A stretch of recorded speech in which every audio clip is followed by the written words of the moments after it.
How are you? I hope you are all doing well. I'm going to try a live stream today. It's been a long time since I've live streamed. I'm not fantastic at live streaming, but we're going to see if we can make this live stream thing work. No sound. Really? No sound already? Is that right? Could that be true? Do I hear it in I hear it in my headphones. Can't hear you. We can barely hear you. Can you hear me now? I'll watch the stream. I'll watch the comments. Low audio. Sound but poor. Very quiet. There we go. More gain. Let's see if I can add a little bit more. How about this? Is this getting any better? If I put it up, I can hear you a little louder. Now it is good. Boom. Perfect. Better. A bit better. Perfect. Perfect. Could it be perfect? I hope it's perfect.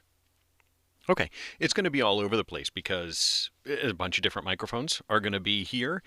I don't really have a strong plan for this. I'm just going to, I grabbed all the microphones out of the mystery box. And for those of you who joined early, hopefully you know what the mystery box was, but we'll go over it in just a couple of minutes.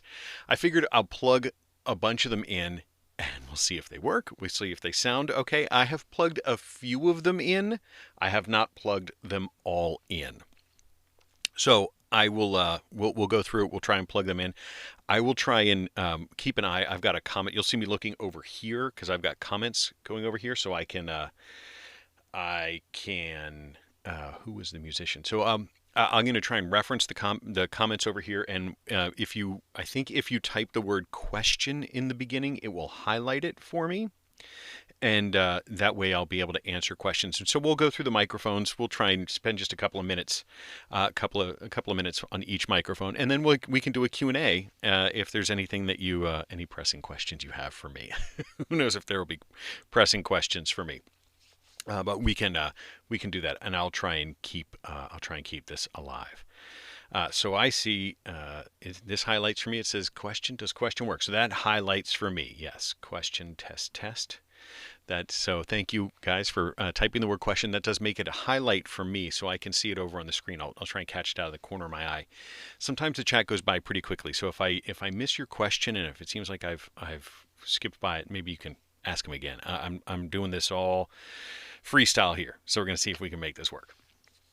Okay, for those of you who are unfamiliar, that maybe haven't watched my most recent video, I went to an estate sale now a couple of weeks ago from a musician who was on put out a record or two maybe in the late 70s. The band was called Riot, R-I-O-T, Riot, and a guitarist. I think I watched a documentary about the band, and apparently they've had a significant number of member changes throughout the time. And this was a guy named Lou, and he happened to pass away last year. So they had an estate sale, and he had what looked to be a cool studio in his basement. I think he went on to become a session musician. I don't know what sessions he was in. I didn't stalk him, but he had a bunch of equipment in his studio, and he had it all up for sale when they liquidated his estate. Most of it, a lot of it, looks like the studio was built in the 80s, in the 90s. And then he had upgraded it over time. There was some digital equipment and so forth. Not a lot of stuff that I could use in particular.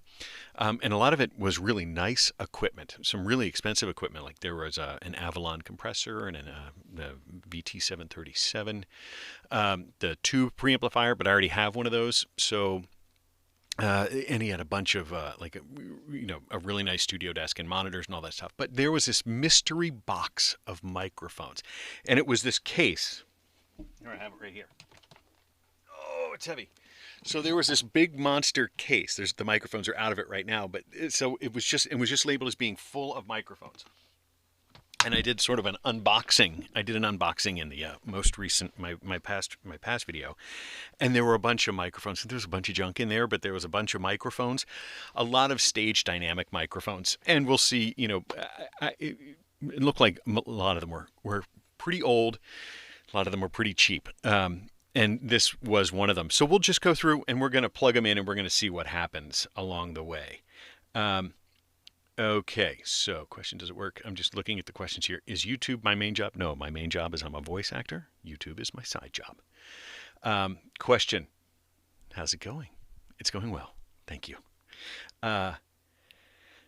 Question, the hiss now goes from mic or from preamps. The hiss, if you're hearing hiss, it is because of the ATEM device that's over here. The ATEM device, the way that this is, I should probably explain how this is connected. So in order for you to hear it, there's the microphone goes down into my studio equipment here. So this is my ID44. This is my primary studio equipment. When I have my headphones plugged into this, dead silent. The preamps are incredibly quiet.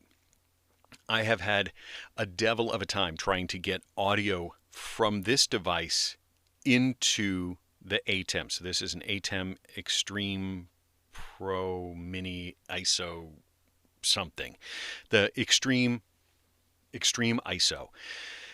And so the audio comes out of here. I tried to have it go into the line in, buzz for days. I could not get rid of it. Every single preamplifier I tried, everything I tried, there was a terrible buzz. So I went out and got a separate line to HDMI converter. So I'm going from the audio out, and that's the monitor out, into one of the actual HDMI inputs to try and get the sound. And I do notice that in that conversion there is a little bit of hiss. So if you're hearing hiss down the line in your headphones, know that that's coming from the ATEM. If I hear hiss from me hearing in the microphone, I'll let you know. But if you're hearing any hiss, it's coming from the ATEM. The sound, the video handling of the ATEM devices is magnificent. The audio handling leaves a considerable bit to be desired so far in my experience. Unless you have like a plug-in power mic that just goes right into the mic input. If you're trying to do other stuff, I have found it to be significantly challenging. I should probably go like talk to Curtis Judd or something to try and have him help me, because I've had very, very little success with it. Okay, so that's how that's working here. So I can deactivate the microphone. That you should hear the hiss go away when I deactivate the microphone, and I may do that from time to time to save you popping and clicking from the microphone as we switch them and so forth. And then if we do encounter a dead microphone, I can turn this one down, and then hopefully switch over to this microphone. So this microphone is off under normal circumstances. This is just a shotgun microphone, so you'll be able to. So if we do encounter a dead microphone and I start to talk, I'll switch over to this one. But I'm going to keep this one off and switch over to this one here. So hopefully that all makes sense. Okay. Any microphone suggestions in the range of $300?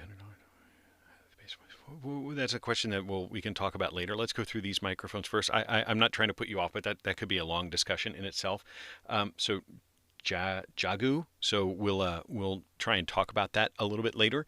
But let me go through these microphones first. I wanted to acknowledge that I got your question, and we can talk about it. We can talk about it in a little while. Okay, help me remember that. And if we come back to Q&A, if you want to put that question back in, we can certainly do that. Okay, the first microphone that was in the box, well, I don't remember the order in which they came out, but this is one that I plugged in just to make sure that all the streaming stuff was set up. The first microphone that we have plugged in here, this is the AKG D1000E. D1000E. The AKG D1000E. This seems to be a microphone that was maybe done in the past, I don't know, 30 years. I think this microphone, I think, is probably from the late 80s, early 90s. Didn't find a ton of information about it when I plugged it in, when I went to search for it, but I did find a page here from Recording Hacks that had information on it. Notably, the switch that's on here, on my particular microphone, it is unlabeled, but it does appear to be, they have 3 modes when I was learning about this microphone. three modes here. It's essentially what seems to be a high pass filter on it, where you can have the bass version, which seems to be, I think, what would be called flat under normal circumstances here. The B version, that's where we have it now. So you're getting the is that right? Now do we have it? That sounds like the bassier version. So we have the bass version. So I saw somebody send a comment that this sounded brittle. It's because of the position I had the switch on. So now I've switched it over to the more full range, the more full range on it. So without the low pass filter, there's a medium version that is a sort of a typical high pass version. So this moderately reduces the bass and mid range at medium to, let's see, can I get that in here? Medium to long distance. Let's see, that's medium to long distances, moderately reduced bass at close distances. So I think that's your typical high pass filter. And then there is the third switch. See if I can figure out which way this goes. This way. That's the bass version. So this is the I guess what you would describe as the brittle version. This is the sharp version. But this does seem to have very significant bass reduction, starting at 1500 hertz, with 13 dB attenuation all the way down at 100 hertz. And so this is, I suppose if you're going to use this as like an ENG, electronic news gathering, like microphone, you're outside, you're in the wind, things like that, this would take away largely that wind noise. So if the voice just needs to come through, even if you can't hear it with super high fidelity, you could use this sharp version. There may be other uses that are more creative that you could do with it, but that would be what this mic was for. This microphone is a cardioid pattern. So when I go back and look at the words here, it says this is a cardioid pattern microphone. It says it's been discontinued too.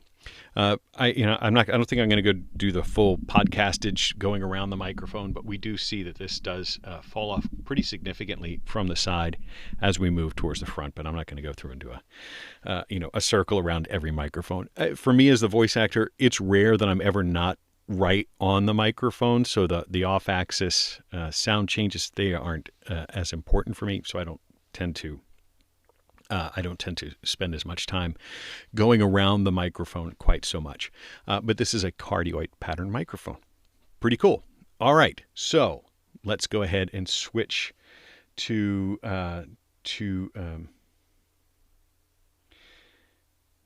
question, will you let the viewers know?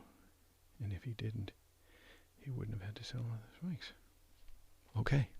I don't feel the need that we have to dox him in that way, but yeah, I suppose if you need to let people know that how Lou died. Okay. All right, so we're going to pull the AKG out, and let me just attenuate that. Turn this microphone back up so I can do this without clicking, and we'll just move on to the next microphone. So we'll unplug. And I'm going to set this one aside so I know which ones I've done. And next I pick up a Shure SM57. That one's in front of me, so we're going to pull that one up. And we'll put that in there. And we'll see if we get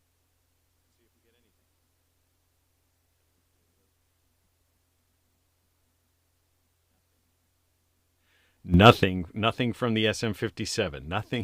Nothing from this 57. Pardon me. So not sure that's there. So nothing from the 57. So you're hearing me over this microphone right now. This 57 is dead. Let's see if we can figure out why it's dead. Hopefully you guys can still hear me. So I don't know a ton about like microphone repair. It's not my strong suit, but I do know that you can look inside these generally to see what the deal is, to see if there's any broken wires. This one is the 3-wire version. I'm not sure if you can see that. There's 3 wires, green, yellow, and black. Not sure if you can see it. So this is my understanding that I did a little bit of research when I was trying to figure out what generation of SM57s I had. This one is after they transitioned the manufacturing to Mexico, I believe, but it's an older style that does have a ground wire. Now, I believe that phantom power will affect these that have the ground wire. I may be mistaken with that, but it is my understanding that the that ones that have 3 wires, I don't know how old this one might be then, but the 3 wires are the older ones. Maybe that's what we have here. So while I'm here, let's put this here, and let's take the other SM57, and let's see if that one works. There were 3 total SM57s in the mystery box. So we'll try. I didn't hear a click. I didn't hear a click for that. So turn it up here. Check, check, check. Another dead. Could it be another dead SM57? The mics that are supposed to be the most durable, like built like a tank, your forever microphone. I wonder how many of these are going to be dead. Okay, so this SM57 is dead. Let's see if this one we can figure out why.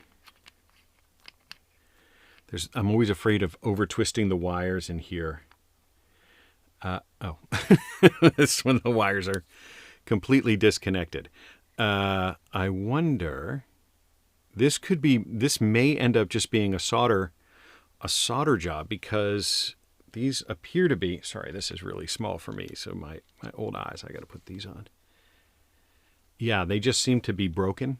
They, nothing weird. There's no like singe marks or anything that would be weird, but this may just be a solder job. Okay, all right. We'll go to the last SM57. This one I have plugged in. This one I do know works. Phantom power is off. This microphone. This is the oldest of all of the SM57s. This one I believe is from the 80s. This one is from, yeah, you heard that click. This is one, I'm sorry, that's the AKG, not this one, sorry. Where is the third SM57? Sorry, that's in a box, I think. Yeah. So the third SM57, I did make sure I did plug this one in because I was super curious. This one is an older one. This is from the 80s. And you do have to, I'm given to understand, you do have to make sure the phantom power is off on these older ones.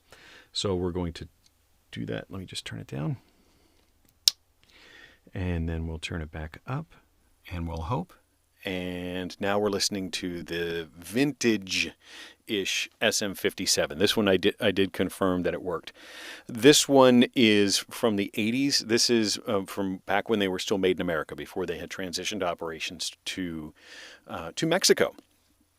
So this is an older one. The way that I learned that you can tell after the fact was, because I have never really done a ton of research on it, is this one says Unidyne 3 on it, and that was a bit of nomenclature that they used. I have some other older Shure microphones and that say like Unidyne 1 or Unisphere, but that Unidyne capsule is like their trademark capsule, and this was labeled as a Unidyne 3. And that was one of the ways that you can tell that it's older. It's also a slightly different color. It might not come up so well on the camera, but it is lighter. This is more of a charcoal. I'm sorry, not even a charcoal gray. This is more like a heather gray, I suppose, a light gray, medium gray. Whereas the other 57s are much more charcoal, much darker in color. So it might be another way for you to be able to tell if it's an older one. But this one, so far, I've been pretty pleased with how this one sounds, and by all accounts, they do retain some of their value. They seem to be worth more than the $99 you paid for them. And so this is the SM57 Unisphere 3. I don't want to spend a ton of time on all of these, but we'll make sure that we show them all. Another question came in. What gear do you run your mics through when you're recording? That's a great question. I'll answer that while we switch out the next mic. I typically go through this piece of equipment here, the one I keep putting my hands on over here. That's the Audient ID44, is my primary interface. But you can see below it, the top here, this is a studio rack. So I actually have a lot of equipment in here that allows me to get different flavors of sound. It's primarily preamplifiers. My second most commonly used item is there's a DBX 286 here. I like the DBX 286. It works really well for the dynamic microphones and so forth. There's another piece that's the Audient ASP 880, which is a 8 preamplifier. It's more like for like recording a band or something like that. You wouldn't need it as a voice actor. I mostly have it so I could hook up all of this extra equipment and still have preamplifiers available for when I do YouTube videos, so that I don't mess up my my settings if I'm working on a project. But primarily, it's in the booth there. Whichever microphone I happen to be using would generally come right into the Audient ID44, 4 inputs, right into Reaper as my DAW. So hopefully that helps.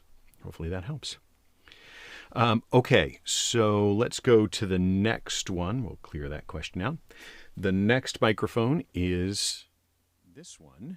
This is a Shure SM48. Now, this is a real budget microphone, but sounds okay. It works, at least, unlike like the 57s that we had. So this is a, Shure, pardon me, SM48. Really inexpensive. I think these are like $40.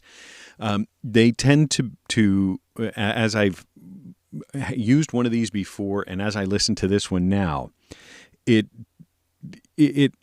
a little on the bright side. It's got like a presence boost, probably to make it sound a little bit less shrouded, but it doesn't really necessarily have the bass response. So it doesn't have that full range. Even as I get close to it, I get louder. Not a ton of proximity effect, but overall, I mean, for $40. Could you use something like this for your own live streaming situation? Yeah, sure. Why not? You absolutely could use something like this. $40. You don't necessarily need to go out and spend a lot on a condenser microphone. This budget stuff often can sound just fine. Little bit of EQing after the fact if you needed to fix this up a little bit, maybe attenuate that treble or add a little bass to it.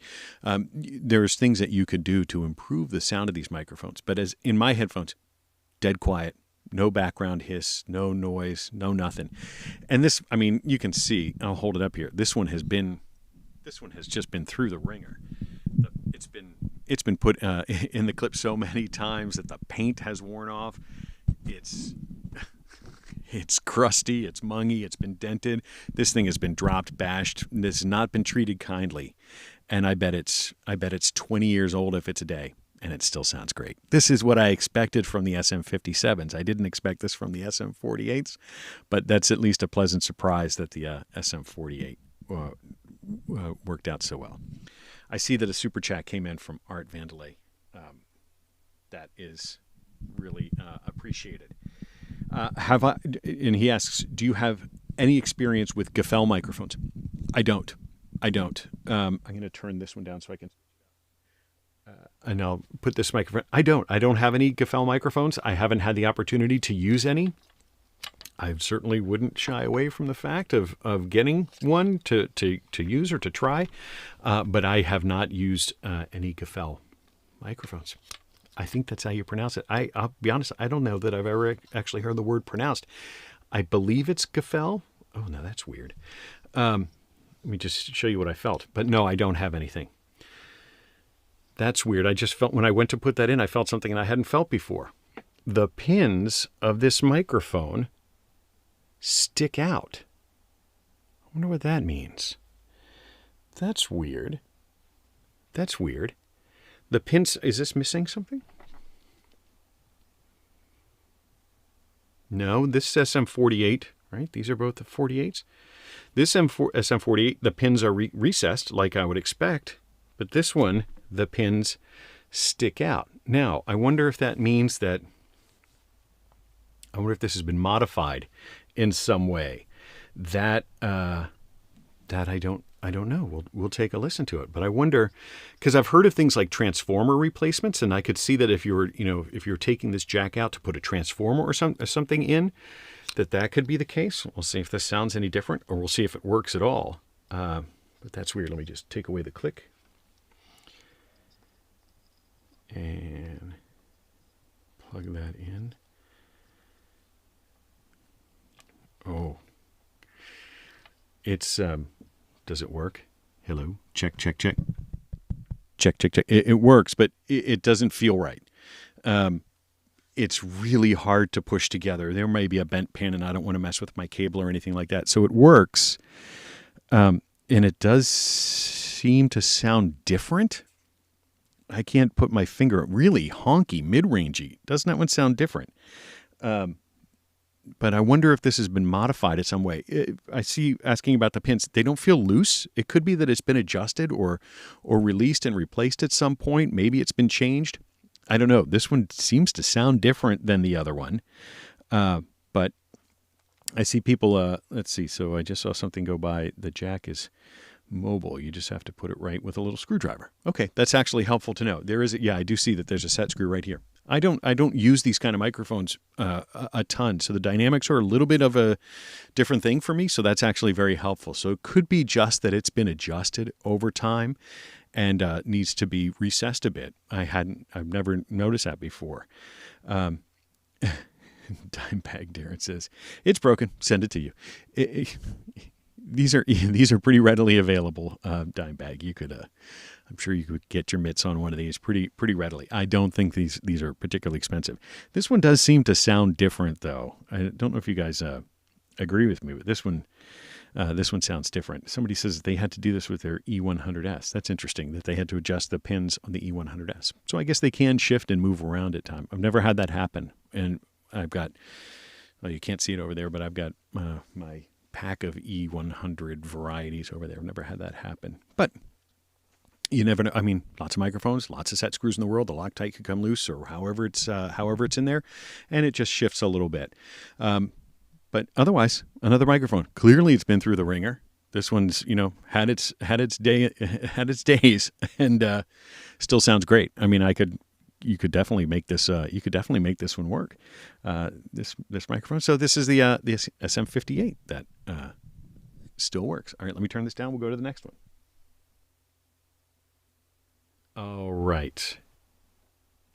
Let's see. Would love to see you cover the TLM 102, the Neumann. I don't have one. I've never been offered one. I don't really have a need to purchase the TLM 102. If Neumann or Sennheiser or whoever says they'd like to send me one, I certainly wouldn't refuse it. But I don't have because I've got the TLM 103, I've never really needed the 102. But if I ever can get my hands on to test one, I certainly will. Okay, let's go to the next one. All right, so now we've got the EV, the ND457. This is another fairly inexpensive to my recollection. And I noticed that that top was loose. So just tighten that up real quick. Put this in here. All right, and let's see if this works. Check, check, check. Ooh, yeah, okay. So this one works. This is the EV 457 ND. Now, ND, typically when I think of ND, I have the spec sheet up for this one. So when I think of ND, I think of it having like the I forget, what is it, the 320, the ND 27 ND, the RE27 ND. I think I have that right there. They're big broadcast dynamic, as ND meaning that it's got a neodymium magnet. So as I pull this up here, this is a hypercardioid. I actually hadn't even noticed that before. And it does have the neodymium magnet, which is supposed to, I think, result in more gain. But this is the 457 now. This one is definitely a nice bright microphone. I think of the EV sound when I've tested other EV mics, primarily their broadcast dynamics, as having a really muscular sound, I guess is probably the way I'd say it. There's usually a pretty good bass response for it. So as I get close to this mic, how much is this microphone? This microphone sounds really, I'm pleased with the way this one sounds. I don't know how much this microphone costs. We can look it up. I think it's been has been discontinued. Let me see if I can just pull something up real quick here and see if we can find if that's the case. So the Peavey ND457. Well, it's $70 on Reverb right now. So, moderately priced dynamic microphone. Doesn't seem to be, so I just happened to pull this up on Reverb, and it looks like it's sold. One of them sold for $70. So again, moderately priced, but I certainly don't have any issue with the way this sounds. It seems bright, but there definitely feels to be a good bit of bass in this one compared to the 48 that just left. This does seem to have a pretty good bass response. I'd be totally happy with this microphone for. Definitely plosive. You'd need a clown nose or something. I wonder. Normally, I think of Electro-Voice as having pretty good plosive response. So there could be a foam issue or something in these older mics. I actually hadn't even thought about that. Some of these old mics, a lot of times the foam will disintegrate. So this happens to be the Shure one. So in there you can see that it's black. That there's foam in there. That foam can disintegrate. I wonder if that's the case here. Because normally I think of EVs as having really good plosive rejection. So normally they've got either good windscreens or foam or something in there. So who knows? But that's so that's the EV457 and ND457, the neodymium microphone. That one sounds pretty good. I'm actually really, really happy with that. John asks, do I have any processing on these mics? None whatsoever. This is mic into the audient, no, and then right into the ATEM. There's no processing, nothing happening here. This is raw right from the microphone. And if you missed it in the beginning, if you're hearing any hiss, there is hiss coming through this, coming through the ATEM. There's definitely hiss coming through the ATEM, underlying hiss that's really not present in this preamp, and I haven't heard it in any mic so far because I'm hearing a different feed, but I did get a report before that there was some hiss happening here. But there's no hiss, no discernible hiss in any of these microphones so far. Kind of the hallmark of a good dynamic, that there's no hiss. So I haven't heard anything. But yeah, so this one sounds pretty good. Pretty good as you get close to it. A little boomy when you get close to it. It does have some proximity effect too, doesn't it? So you want to be off this microphone a little bit. Yeah, so there you go. There's the ND457. I'll turn it down so you don't get... Turn this microphone back up so you can hear me up here. All right. Oh, yeah. Let's look at this one. This is the this is the real El Cheapo here. This was the Peavey Celebrity Series. I didn't hear. Oh, it's down. I didn't hear a click. Maybe this one's not working. This up. Oh, yeah, this one works. So this is the Peavey handling noise. Apparently, this is called the handling noise microphone. Holy cow! This is the CD30 Celebrity Series from Peavey. I think this is like a $5 microphone at this point. Question just came through. What is the overhead mic up here? So when I'm going to this mic, this is the Deity S Mic 2 shotgun microphone that I keep up above here. Just for this situation, for like Zoom calls and so forth. It's just an option for an overhead, but that's the Deity S Mic 2. Okay, so this one is the Peavey. Yeah, is that too hot? Capsule is loose, $5 mic for sure. Let's see. Yeah, it could be. Could be. Ooh, man, that's just transmitting all the noise. I didn't have any expectation for this mic. I was actually shocked that it worked at all. But this one is the Peavey Celebrity Series, just your basic run-of-the-mill. Let's see if the capsule is loose. Make this an ASMR. Oh, now we'll turn that down.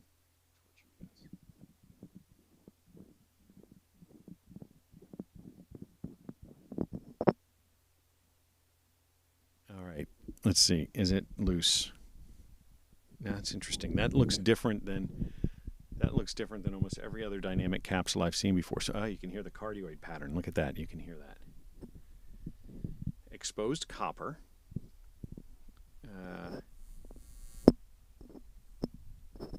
I probably shouldn't do this. No, that's in there.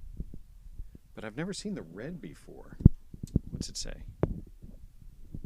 What's it say?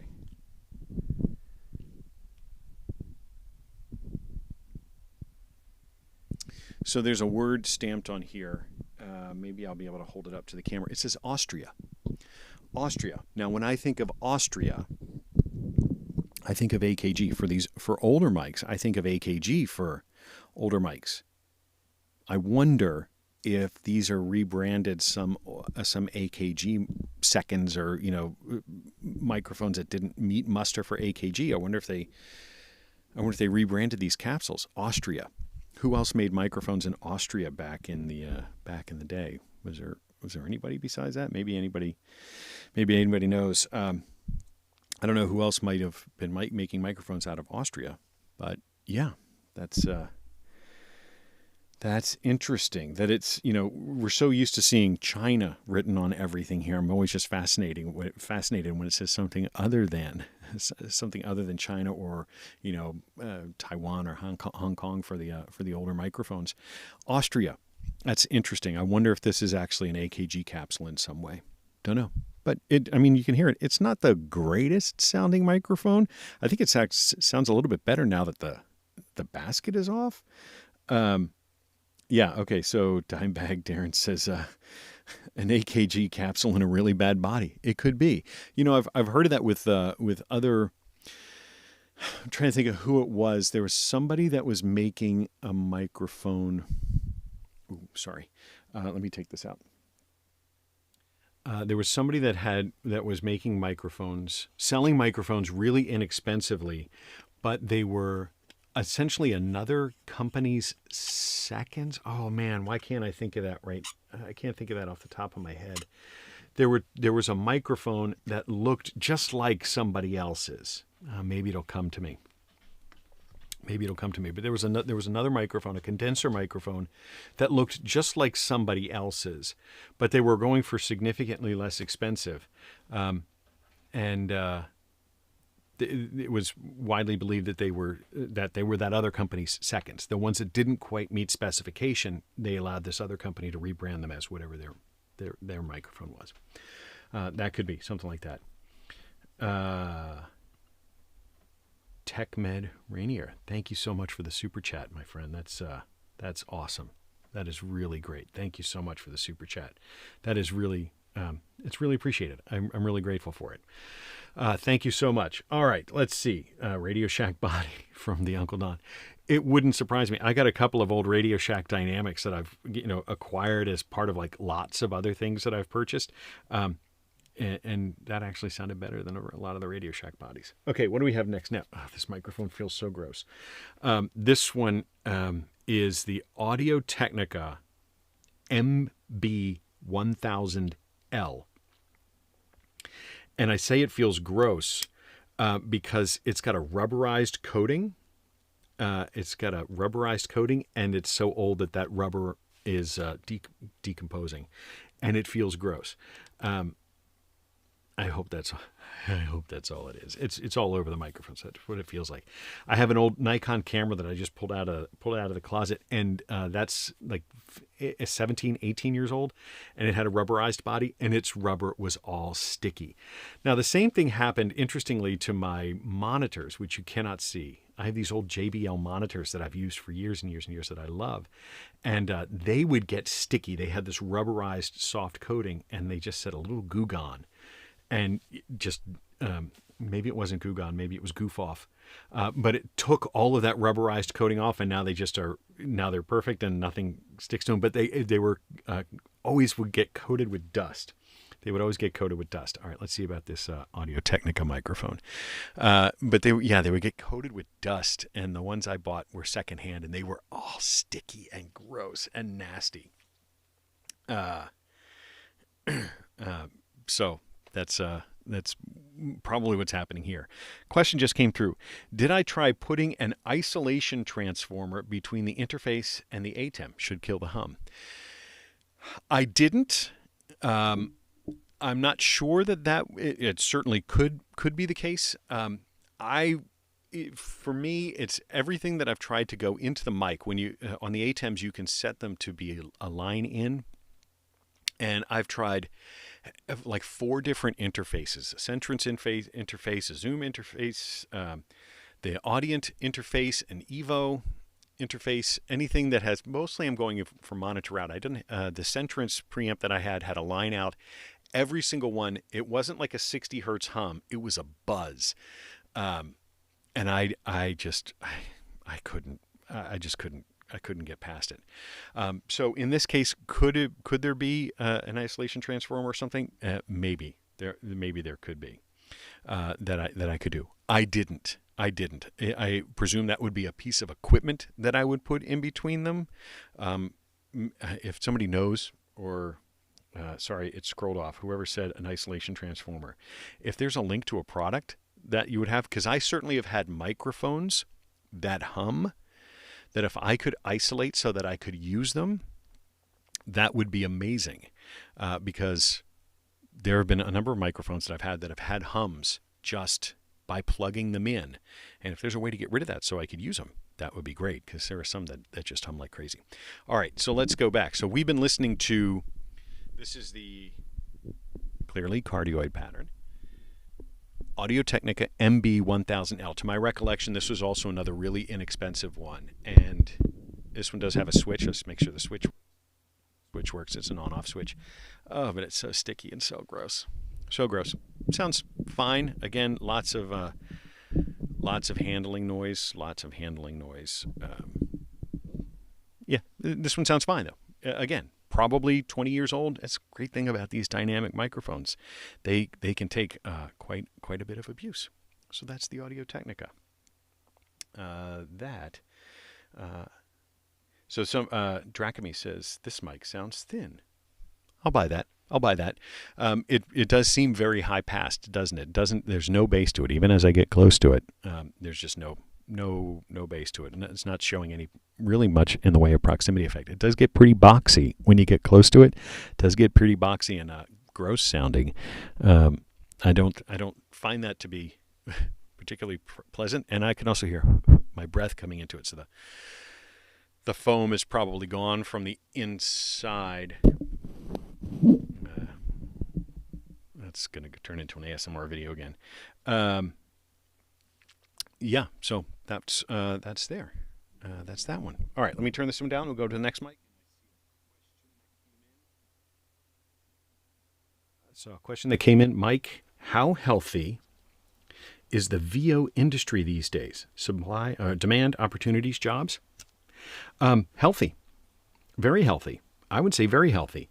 The competition is stiff, but there's plenty of work. And I think the pandemic really did help. It helped a lot of people find more work. It did 2 parts. There's more work, but there were also more people. You think about every stage actor that went out of work for 15, 18 months. They all know how to act, and all they had to do was put a studio in their house, or in their apartment, or whatever.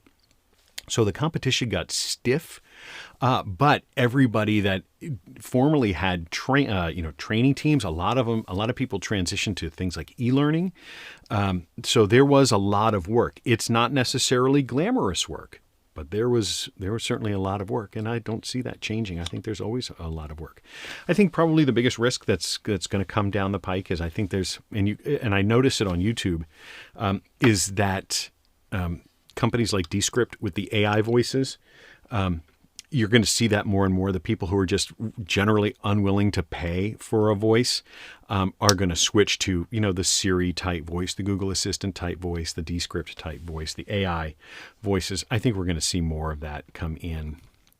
And I just think that's what's going what's going to happen. But otherwise, for people that want real voices, I haven't noticed that the market is at all unhealthy. But you know that the competition is stiff. All right, this microphone works. This is the Audio-Technica, but the text, there's so low contrast on the text that you can't see what this is. So this is the ATM41. I recall this one from when we looked it up, that this was also a fairly inexpensive microphone, ATM41. Again, a thin-sounding microphone. I don't notice any bass. It also sounds fairly boxy, but I do recall this one being fairly inexpensive. Let's see. I started to pull some of these things up here. So this is the ATM41 stage microphone. Let's see. Audio-Technica, what do they say about it? So this one, it says that they have some left. No, that's a 410. That must be a newer version of it. The 41. I recall when I looked these up during the making of the last video that these go for pretty inexpensive, and it sounds nothing to write home about. I'd say it sounds thin, sounds like a stage microphone. This would be good on a lectern or something like that, but I don't know that this is the one I'd choose for my podcasts. But you certainly could. Like if you like the way this sound, or if this is all you could afford, could you podcast with this? Yeah, it's going to sound fine. It's going to sound better than your phone microphone or your laptop microphone. Just get reasonably close to it, and you could definitely make something like this work. All right, let's keep going. Yeah, that's the ATM. We'll get to the other ones here. Let me just turn this one down here. Turn this one back up. All right, next one. Oh, good. Next one here is not a dynamic microphone. All right, now this one is the AKG C1000S. Now, my recollection when I looked at this before, this one is an AKG. See, it says Austria on it. It says Austria. Can it focus on that? It says Austria. These microphones were made in Austria, is my understanding. So I'm going to plug this in. My recollection from researching this, and somebody posted a comment in my other video that says these are battery operated, that these could be operated via battery or via phantom power. So I'm going to put phantom power on, and we're going to turn this microphone up and see if we get anything. And yeah. Okay. So this is the, how's that sound? Ooh, that sounds better than the dynamics we've heard. Sounds better than the dynamics we've heard so far. End address, right? Just confirm that. So as I go to the side, yeah, it drops off from the side, comes in front. So this is definitely an end address, judging by the form factor. Sometimes with these microphones, you never can tell, but this one does seem to be an end address microphone. It's my understanding that there's a battery compartment in here that can hold some batteries, or it can run off phantom power, which is similar to some other microphones that I've tested before. Certainly my CAD E100, my original CAD E100 is like that. That's got two 9-volt batteries in it that will charge via phantom power. So as you're using it in the studio, but then if you find yourself on stage or in a situation where phantom power is not available, you turn the mic on with the batteries charged, and I think you can get something like 8 or 9 hours of use out of them with the enclosed batteries. I should actually look at mine. I changed the batteries for mine 7 or 8 years ago. I should probably make sure they're still holding charge. Yeah.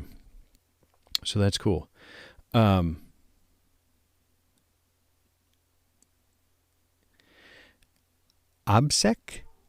I hope I'm pronouncing that correctly. It's a new one for me. Thank you so much for the super chat. Super grateful for it. Thank you very much for the super chat. All right, that is really cool. All right, so this is the AKG C1000S. Now, when you would use this microphone, I didn't research this one a ton, but certainly, what is the pattern on this one? Let's see. Do I have this one here? Let's search for the AKG C1000S. Let's see what it says. because I would imagine this. It sounds like it's a cardioid pattern microphone, because I still get voice off to the side. Let's see what this says. Pull up its spec sheet here. Let you see what I'm seeing here. So we'll go into the spec sheet. I pulled up the one that's in German, Austrian, German, whatever that is. Manuals online. Here we go. Recording hacks. We like recording hacks. In German again. Okay, so I spent enough time on that. So what I didn't know is if this is a hypercardioid or, I think it's a cardioid microphone. It sounds like it's a cardioid microphone. When could you use this? Certainly you could use this in a voice situation. You might use this in front of a cabinet. You might use this maybe for a drum overhead. I'm trying to think of what Lou would have been using this for, why he would have this microphone. In front of a guitar cabinet? In front of a kick drum? Maybe? I'm not sure. It's a good sounding microphone. I think it's got a nice response to it. I'm super pleased with this. Can we get this microphone anymore? Let's see. AKG still has it on their website, but I don't want the manual. I want the actual page itself. So let's go back here.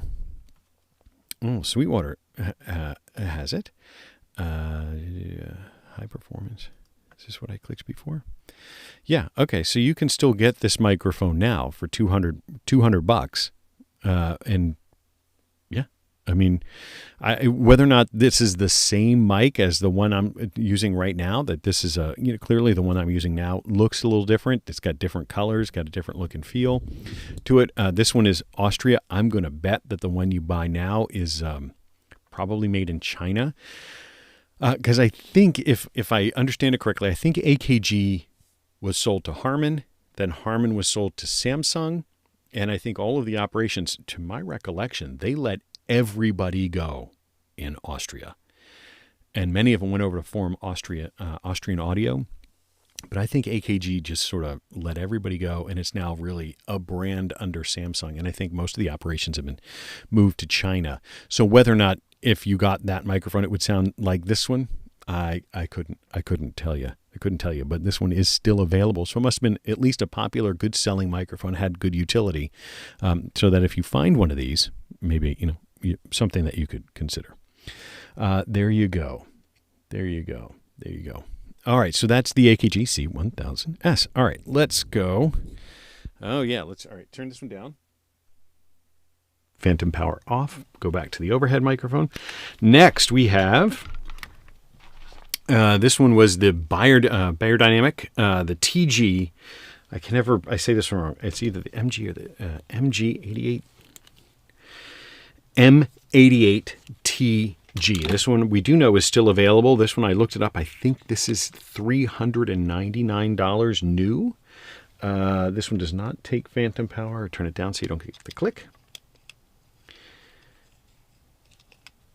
And there we go. Let's make sure it works. Hello, check. Okay. Yep, this one does. This one definitely works. Okay, so let's listen to this one. What I'm listening for is, does this sound 10 times better than the $39 microphone, the SM48? Does this one sound that much better? It definitely has a better response to it, doesn't it? It definitely has a better low end response. Google on for the win. Yeah. This one definitely has a deeper response. That's I think speaks to a better sounding microphone overall. Yeah, I like the way this one sounds. Yes, I like the way this one sounds. $399 puts it up in some rarefied air. This puts it up at like the SM7B. Does this compete with the SM7B? Maybe. It certainly could. It's certainly a lower profile microphone than the SM7B. It's a little bit easier to work with. What is its pattern? So this is the Audio-Technica M88 TG. Did I say that right? M88 TG. So, okay. So this is a hypercardioid microphone. So this could even be more forgiving than something like the SM7B in a less than ideal environment. So as I move off to the side, I say that because the reflections that come off the wall in a less than ideal treated space, if you don't have a lot of acoustic treatment, sounds that are coming in from the side, the hypercardioid's not going to hear those nearly as well. Whereas the 7B hears from the sides really well. I mean, if you've ever had the opportunity to watch like the Joe Rogan podcast where he talks into the microphone like this. He talks into the microphone like this, like worst mic technique ever. The hypercardioid is what you hear how much it rejects when you try and talk into the side. It gets significantly quieter. So the hypercardioid can help reject that sound from the side, can be more forgiving. It's maybe not as glamorous looking, like everybody knows what that SM7B is supposed to look like, and it's certain cachet from having that recognition of that cylindrical shape. But man, this is a good sounding microphone, and may even outperform something like the 7B. I might have to do a shootout at some point with the 7B and this one to see which one I like better. Maybe also throw in the RE20 in there. There you go. Yeah, Joe Rogan. Not a fan. Not a fan in general, but I've certainly seen those videos, mostly because of the mic technique. Okay, so that is the Beyer M88 TG microphone. That's a good find. All right. How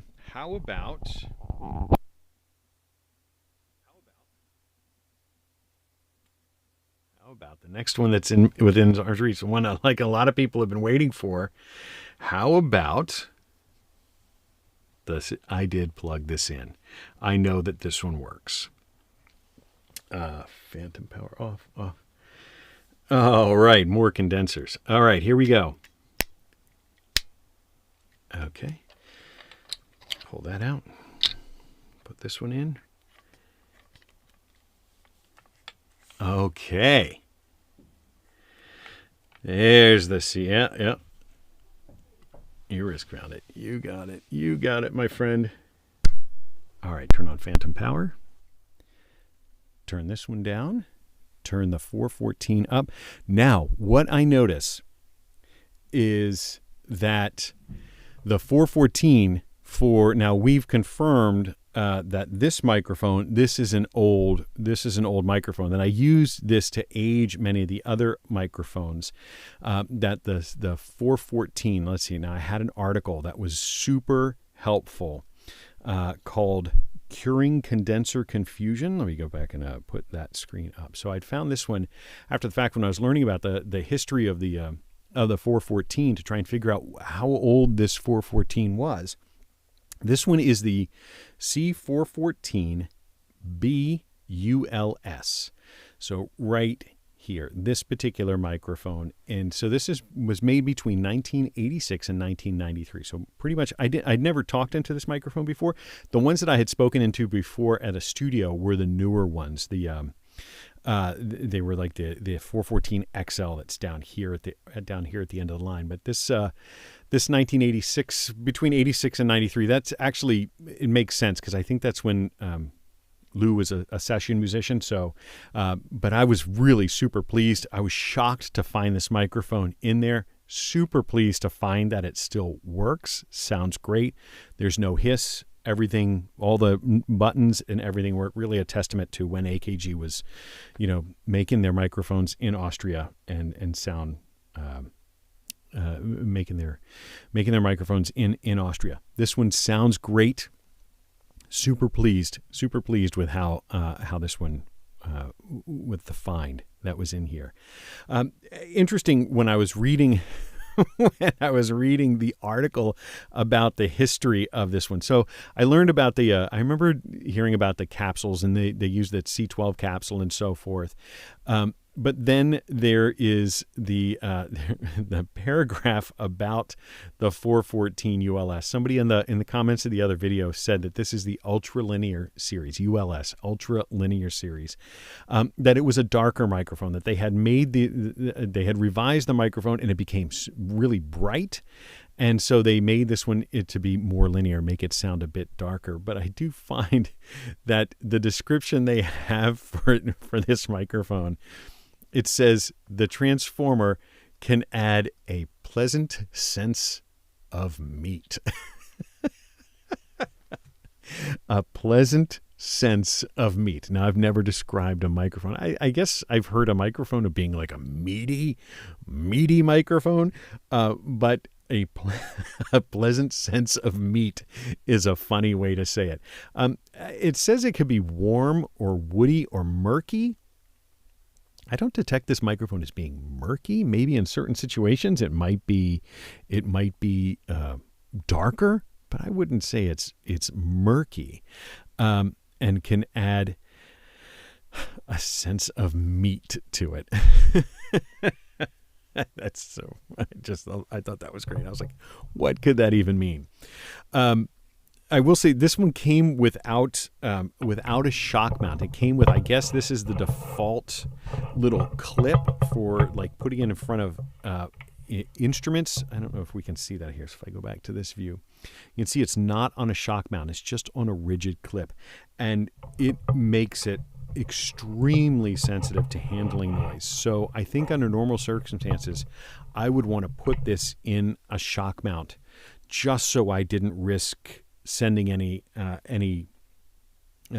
rumble into the microphone. It's weird because I would describe the microphone itself as being microphonic in the sense that handling noise can easily get into the microphone, really sensitive to handling noise. And considering it's rigidly mounted, if you were to put this microphone like on your desk, the thumps from the desk would come, they would just come right in. This would definitely need a shock mount. There's probably ones that are available to it. I did test that the Austrian Audio one worked perfectly for this one. They seem to have the same, which I think would make sense because I think some of the engineers that may have worked on this now work for Austrian Audio, and the clip, it fit perfectly for this. But then also something like the Rycote Envision one that's like the universal shock mount. People say that those will also work here. Lads on fire. Thank you so much for the super chat, man. I really appreciate it. You got yourself a CAD E100S. Yeah, that's fantastic. Congratulations. A question: how many words per day is healthy to speak? Because I did 15,000 a couple of days ago and ran my throat ragged. Yeah, well, you certainly can. Don't overdo it. Don't overdo it. You can certainly, there are techniques that you can use to get more out of your voice. And I've had to go through this myself because, 10, 15,000 words, that can be quite a few words. If you do find yourself getting tired, there are ways that you can train yourself to change the way you pronounce words in general. And a vocal coach can work you through this. There's a sense of retraining the way you pronounce so that you can get longer speaking without changing your voice. You should still warm up. You should still cool down. These are muscles, just like if you were working out, just like if you were running, where, common wisdom is to warm yourself up to do exercise. You exercise and then you cool yourself down. Those are things that you can do. There's certainly exercises that you can find on YouTube. What I do is I warm up before I'm speaking for a long time. So I do exercises for my mouth. I strengthen my tongue. I massage my jaw. I will make sure that I hydrate. So I always have hydration with me. I've always got hydration. Start hydrating hours in advance before you speak. 2 hours, I'd say, at minimum before you're going to speak. And then try and, you got to try and think about what's making your voice ragged. My not knowing you, my guess is you could be experiencing some tension in your throat, and a change in the way you pronunciate certain words can help that so that you don't become so ragged so that you can speak longer. I think everybody's voice can get fatigued, but there are techniques that you can use to speak longer. So what's healthy? What's healthy is you speak until you start to feel that pain. Then you stop and you go on vocal rest, my friend. So don't run yourself ragged. And if you go back and listen to the first 1,000 words and the last 1,000 words, you're going to probably find that you sound super different anyway, which is going to make punch-ins and editing a lot harder later. So it does make sense to add more breaks to give yourself more rest. You may be dehydrated. You may need to work on some pronunciation so that you're not running your throat ragged. I certainly did that. My throat would get tired. Some of the exercises that my coach taught me is strengthening my tongue. I do. It's going to look gross, but you swirl your tongue around the outside of your teeth 10 times in each direction. Do that 10 times in each direction. Like, yeah, piece of cake. Your tongue will be tired, but that helps strengthen the connective muscles of your tongue so that you can make yourself stronger. You're trying to work these muscles out so that they become more durable, more limber. So that's just one exercise. My cool down, it's in the booth, but I keep a straw. I'll go get it. Hold on one second. Hold on.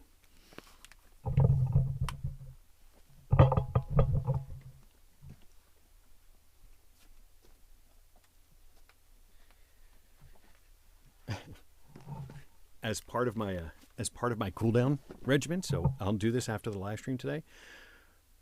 You got to put a straw in your mouth. You're trying to restrict your breathing and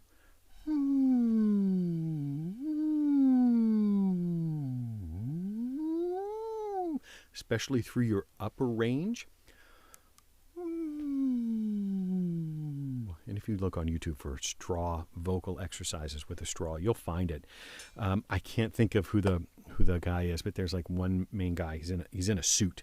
He's like the inventor of that. And these are exercises to help cool yourself down. And I find that the higher registers of my voice, as my coach has assisted me, can help gain longer speaking time.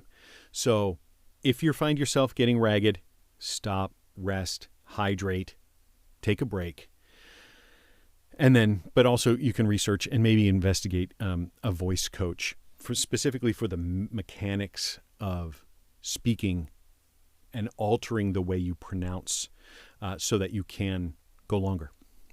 It's the same kind of thing. Like the instructor that I've worked with helps actors thinking about, if you're talking to the back row of a huge auditorium without a microphone's assistance, and you're doing that for 3 hours a day, 8 times a week, you can really hurt your throat. And so lots of rest and exercises. I hope that helps. But yeah, thanks for the super chat. I appreciate it.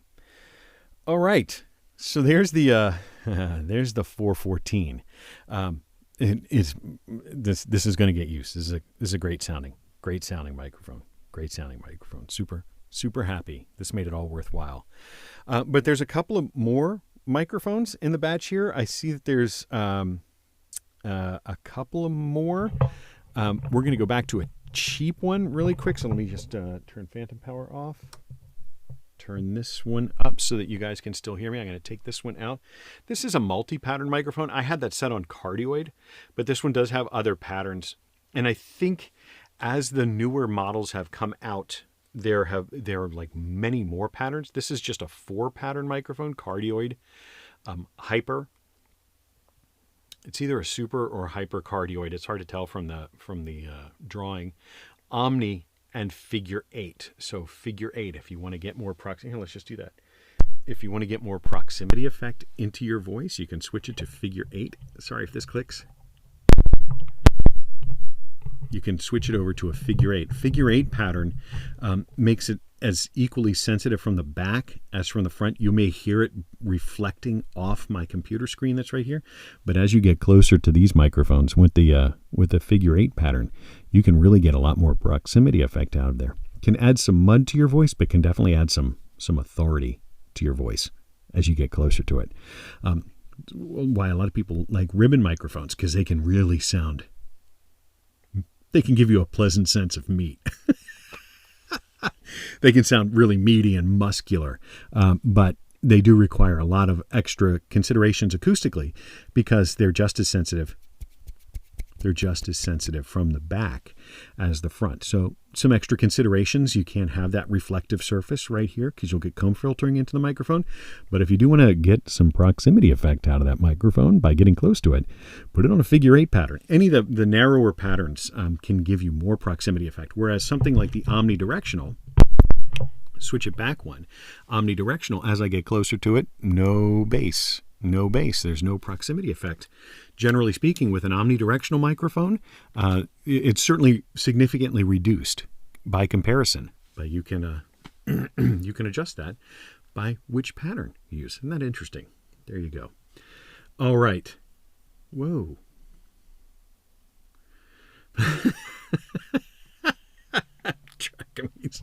You're awesome, my friend. A pleasant sense of me. Thank you so much for the super chat. That is really fantastic. Thank you so much for the super chat. I'm really incredibly grateful for it. That's amazing. That's amazing. Oh, 312. Okay, we're going to keep going. I've got three more mics to check.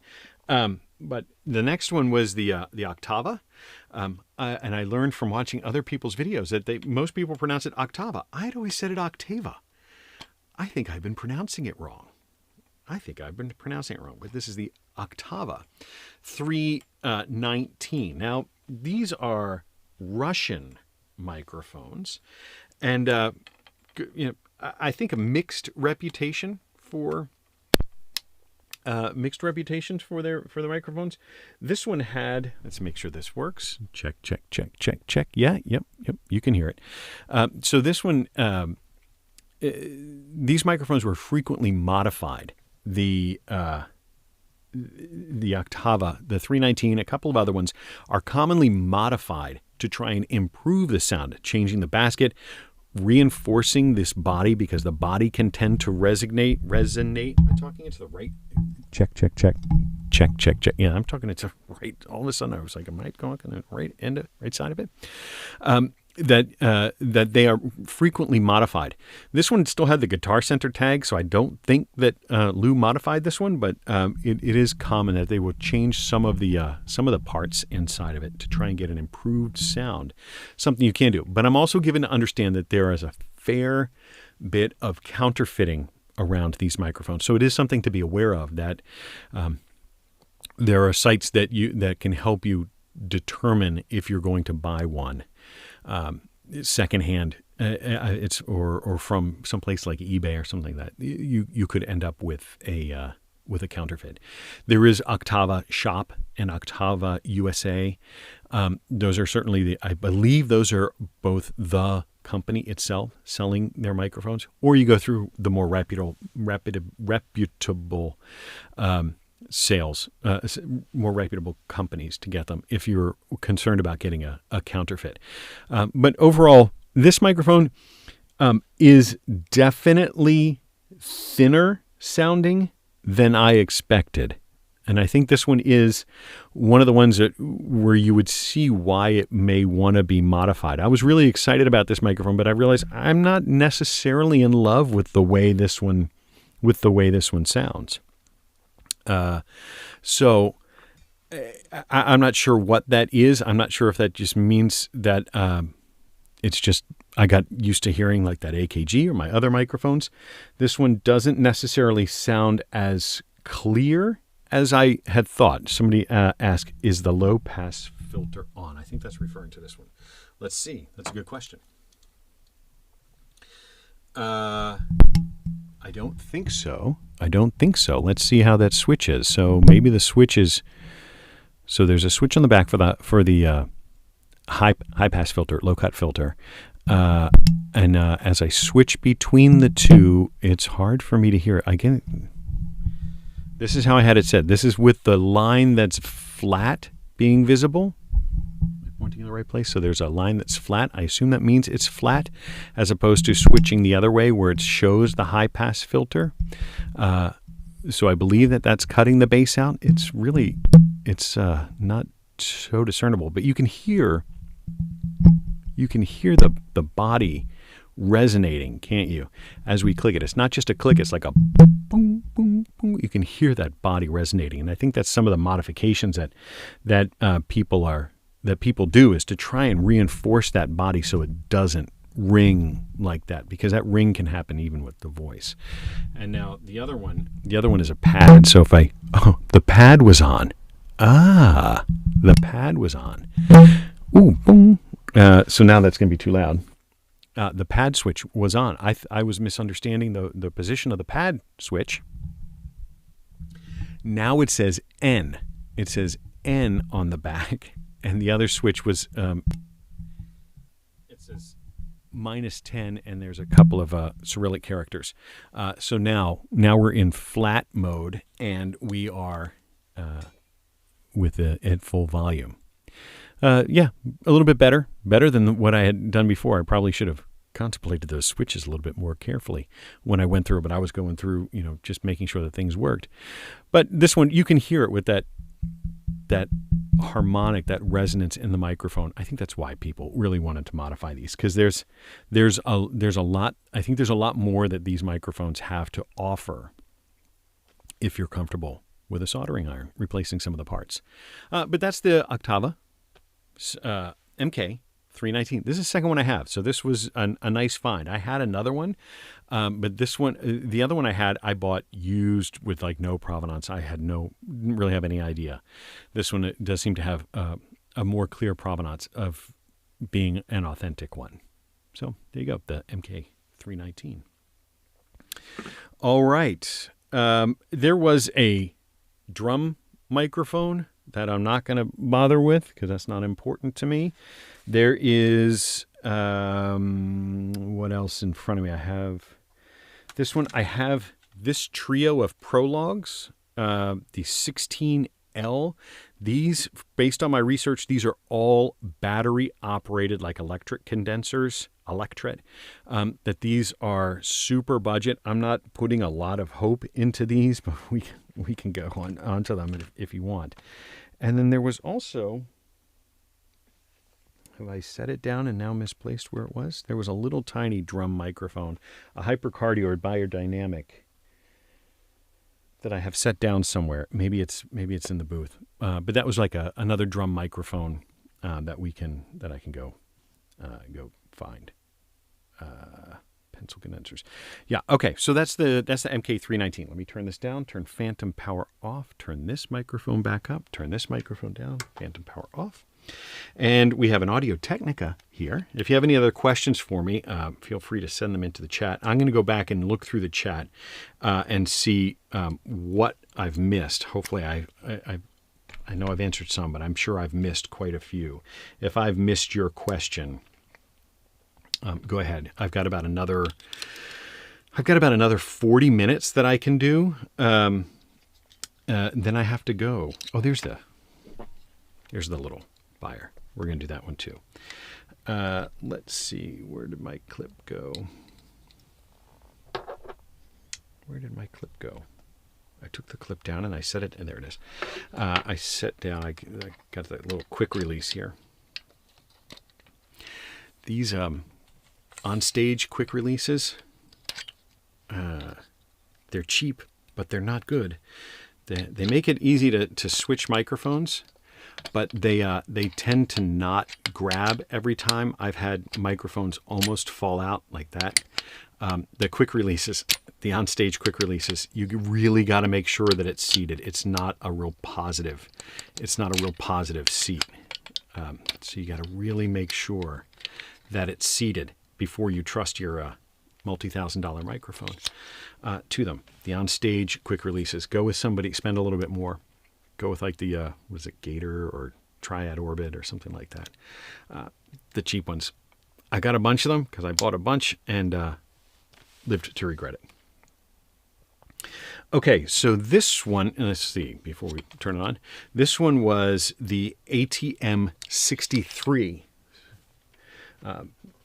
Phantom off, that one down, this one up. So this is the Beyerdynamic ATM63. And if I recall correctly, this one was also, when I looked this one up, this one I think is also a hypercardioid handheld. Is that right?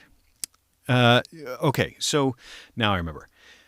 This one might be a hypercardioid because there's this one is an older one, and mine does not have the HE designation on it, and it's unclear if they were always hypercardioid and they just added the HE, or if they changed the pattern to a hypercardioid after the fact. So as I move off to the side, I feel like still hear them. I'm about 70 degrees off axis, and I still hear myself.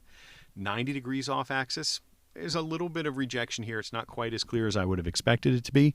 So I think that they may have either clarified or tightened the pattern up even more with this microphone. It is not a ton of bass response, which I would have expected from a hypercardioid. This is a little bit on the more expensive side compared to some of the other ones, and I don't know that this one would be my first choice. I'm not sure if this one's designed for voice. This one may be designed more for instruments, for putting like on a drum set, for miking a tom or something like that, so it doesn't get bleed from the snare and the other microphones. I don't mic drums, so I'm making a wild ass guess there, but there may be uses for this microphone beyond voice. But this one sounds okay for its price. I think that there are probably better options, and whether or not this is not the HE, and the picture, they have a picture on it of the pattern. I'm not sure. Let me put this back up here, put this down here, and do this. They have a picture on the side of the microphone that I would describe as being cardioid, because I think of the hypers and the supers as having a little tiny sort of nubbin at the bottom that shows that, that there is a little bit of sensitivity from the back. That's not in the drawing, at least not according to my eyes. They show it, but they do show it as being wider looking than what I see from the microphone itself. So the ATM63.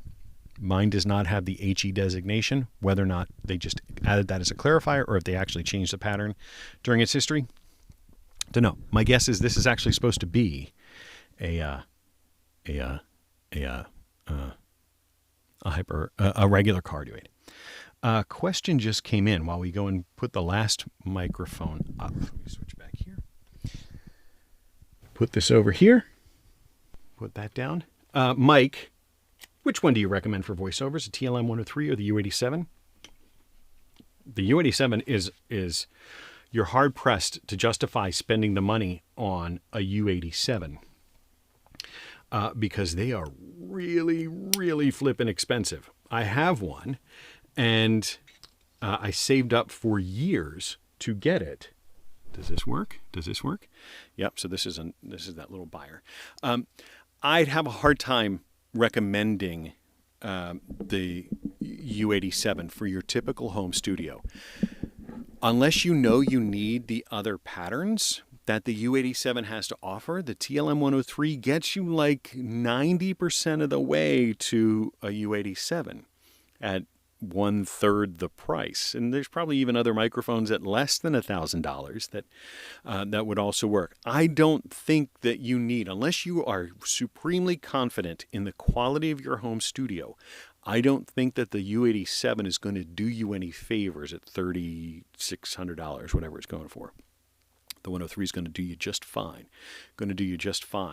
I don't see a need, unless you're, like I said, super confident in how your studio is performing, that the U87 would be necessary. Sorry for the click. So no, I don't think you need the TLM 103. If those are the choice between those two, I'd spend the money myself on the 103. I have both in there, and I think the 103 gets as much work as the U87. The U87 can be sometimes can be tough to work with. It's an enormous microphone by comparison. It takes up a lot more space, so you got to make sure that you can still see your copy and everything. It can be a challenging mic to work with. Okay, all right. So let's bring that computer back up. So that's what I have to say about that.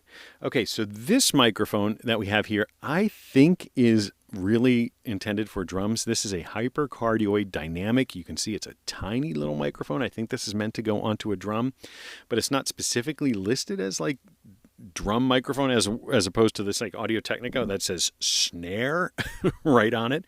This one's just labeled as a hypercardioid, and this is the M420NC 420. People, I giggled at that in the last video. People caught on to that, and that was funny. Efren.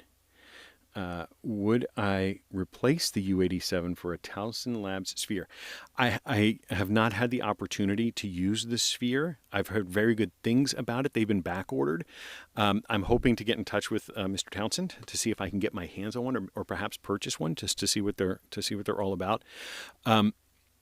I suppose, given my druthers, I probably would choose the Sphere over the U87, but only for the variety that it offers. I'm not sure that that's where I'd target my money for a voiceover microphone, unless you're really interested in modeling all of those other microphones.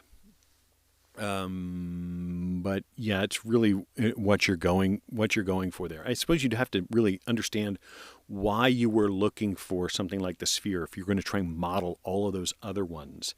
Why you're doing that and what you're doing it for to get those different flavors.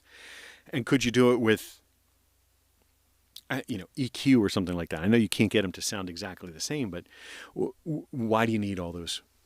Why do you need the Sphere to model all those other microphones? I mean, if you're doing something like I'm doing here to have all of these different flavors and to showcase all these different microphones, that's one thing. If you're doing it just because you want to read audiobooks, I'd pick one mic, get to know that mic, and make it your forever mic. Okay, so that's this is the Beyerdynamic. I didn't talk much about it, but I had pulled up a page before. And I think, I had the page up from Recording Hacks, and they specifically mention it as being a microphone for rack toms and deep-shelled snare drums. So they market it, or at least Recording Hacks has it listed as a mic for drums. But it doesn't sound bad. It doesn't sound bad on voice. I'd be okay with this. For its size, for its convenience, or anything like that. It's not awful. Not awful. But it doesn't have that. It doesn't have the bass that I would expect. Especially from a hypercardioid, it doesn't have that bass. And maybe if you didn't want to have that proximity effect, maybe that's working. Okay. Question. How you doing, Mike? I'm doing great. My friend. Thank you so much for asking. I hope you're not taking on any stress. God knows it can be stressful. Yeah, it certainly can be stressful. We're all trying we're hustling, right? We're gig workers, for lack of a better word. We're gig workers. So yeah, it can be stressful, can it? It can be tough. It can be tough out there. This one from Rayofor. Would you like to try a wonderful Russian preamp designed specifically for long VO? It costs about assembled by one person. Yes, I'm interested in that. Of course, that sounds wacky. Tell me about it. You can send a comment or mike@boothjunkie.com. That's my email address. Go ahead. Send me information about it. I'd be certainly curious. Okay. Sennheiser MK4. Good for professional home studio VO. I've never used the MK4. I can't tell you. I don't know because I don't have any direct experience with the MK4. Sorry, I just don't. Okay, we're down to the. I'm sorry about that. I don't mean to sound blunt. I just can't say that it's great or it's not great because I don't really have a ton of experience with it. We're down to the last mic, my friends. well, it's the same mic 3 times, but we're down to the last one. Now, my understanding is that these take a battery.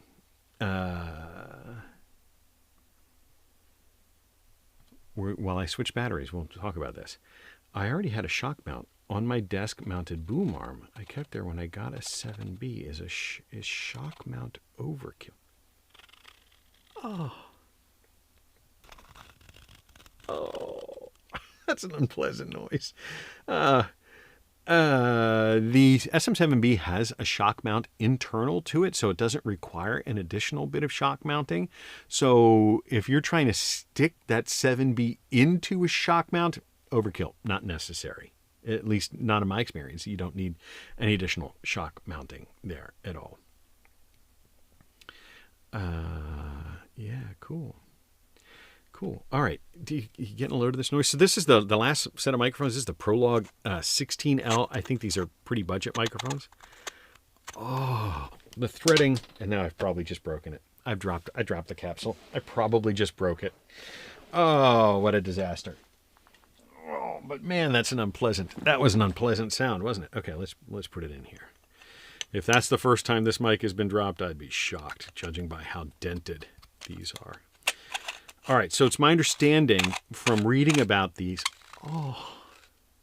awful, that these cannot get phantom power. Phantom power will kill these microphones, but these specifically take a AA battery and they have a switch on them. So we'll see. You watch. This is not going to work because I probably broke it. I hear something. Okay. Turn this one off. And now we're listening to the Prologue 16L. I don't love the sound of this microphone. This has the, that's got the sound of a pretty cheap microphone. Mid gravelly. Yeah, I don't necessarily love it. Ooh, it doesn't sound good up close. Doesn't sound great. I didn't have high expectations for this. AA battery only, Electret. I believe it says condenser on there, but it's not a typical condenser. I think it's the Electret condenser. And it does not have a ton to offer here. So this is the Prologue 16L. Easy plosives. Oh, these have probably just been through it. Who knows how old these are? These have probably just been through it. So that is the 16L. Do I need to do all of them to see if they work? I already don't really love the way this one sounds. This sounds like a cheap mic. Right? And I don't necessarily love the way this one sounds. Yeah, real nasty, but not in a good way. Like, ooh, that's nasty. It's not nasty. It's nasty. It's just not great. Okay, so that's all of the. Oh God, let me get rid of this microphone. I'm gonna put the AKG back in there so I can give myself a little ear bleach. I got to get rid of this one. That's not good. That's all the microphones in the mystery box. We had a couple of dead ones. Let me pull the deity back up and we'll get rid of that Prologue. Ooh, yuck. That one's not good. We'll put the 414 back there and we'll do a Q&A. If you guys have any questions that I can help with. Make sure, got the click. Okay. Put that in there. Put that phantom down. Okay. Click. Put it back on cardioid. Make sure our switches are okay in the back. I believe I checked these before. Flat. Yep, cool. Okay. Put this back. Put that like that. Put that down there. Okay. And we'll do a little bit of QA. I have about 15 minutes. I have to go to a concert tonight. I haven't been to a concert in a long time, so I'm going to a concert tonight. And we'll see. All right, I'm going to work backwards through chat here from starting with the Clown Prince of Crime. I haven't read these before. Any microphone suggestion within the range of about $300. I want the microphone to highlight the bass in my voice. I think the quick one, the first thing that came immediately to mind, and I'm trying to remember the price point of it. I really like the Lewitt LC440 Pure, LCT 440 Pure is a nice sounding microphone, really clean, has a great bass response. The Rode NT1, not the 1A, the NT1 has a great sound. And I think that's right in that price point too. I'm glancing back here. My mic locker's back here. I'm just looking through it to get my recollection.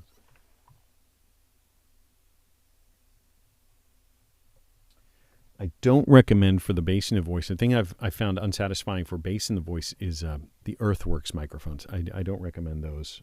I find that they sound thin. They sound really flat. They don't bring out the bass in your voice. What was the other one? Yeah, that's too expensive. The JZ, but it's too expensive.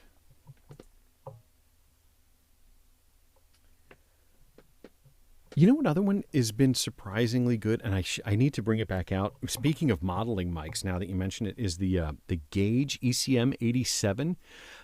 Is a good mic on its own, but that's got modeling software that models a handful of mic. I thought about it because it models the 414. So if you're looking for something like a really cheap version of this Townsend or the Antelope microphones or the modeling microphones, the Gauge ECM87 is not a bad choice. And a sleeper microphone is the CAD M179, because that's a really cheap. That's under that one, and that's a cheap microphone, under $200, I think. But the infinitely adjustable pattern of that one punches above its weight, in my opinion. The CAD M179, and that's got every pattern there possibly is. It's infinitely adjustable, and that one actually has a pretty good bass response. It's on the certainly more budget end, so depending on where your budget is, I know you said $300, but those are hopefully some good choices. If you can go up a little bit, I think it's actually considerably more. The Lewitt, the LCT 540, I really think is the magic microphone in the Lewitt lineup. That's the one I really like. But there's some good ones. You could also, if you really want to, we talked about the figure 8 pattern before. There's it may be worth, if you can do a try and return, if you can get the acoustic space right, to use something like a ribbon microphone. Ribbon microphones really can give a really nice sense of bass. Really tricky to work with from a proximity effect because you got to find the sweet spot. But ribbon microphones can really bring out the authority in your voice. And something like the Golden Age, should I go grab it? The Golden Age, it's like $200 and some odd. Let's grab it real quick. 1 second. Hold on.